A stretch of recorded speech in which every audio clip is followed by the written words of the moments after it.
நான் தான் ஏற்கனவே சொன்னேன். இன்றைக்கு காவல்துறை அதிகாரிகள் என்ன சொல்றாங்க? இன்றைக்கு நான் ஏற்கனவே சொன்னேன், இன்றைக்கு இருக்கிற காவல்துறை ஆணையாளர் சொல்றாரு, போஸ்டல் இருந்து 100க்கு கம்ப்ளைண்ட் வந்தது, அதன் பிறகு நான் வழக்கு பேசுகிறேன். இன்றைக்கு செய்தி இதே ஒரே நிமிஷம் அடுத்தது வரேன்.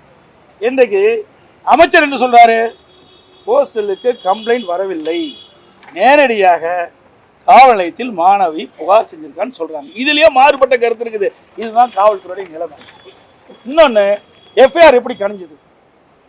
இன்றைக்கு புகார் கொடுக்கப்பட்ட மாணவியுடைய அந்த நிலையெல்லாம் பத்திரிகையில் வெளியே வந்துடுது. பேரே வரக்கூடாது, சட்ட நீதியாக பேர் வரக்கூடாது. ஆனா எஃப்ஐஆர் பதிவு செய்த பிறகு அந்த எஃப்ஐஆர் எப்படி வெளியில் வந்தது? இன்றைக்கு கேட்டால் காவல்துறையில் ஏதோ சாக்கு போக்கு சொல்றாங்க. அந்த எரர் வந்துடுது, டெக்னிக்கல் எரர் வந்துடுதுன்னு சொல்றாங்க. அது உண்மையல்ல. நேற்றைய தினம் இதே ஆணையார் சொல்றார், தவறு நடந்தால் நடவடிக்கை எடுக்குன்னு சொன்னார். இன்னைக்கு மாற்றி பேசுறாங்க.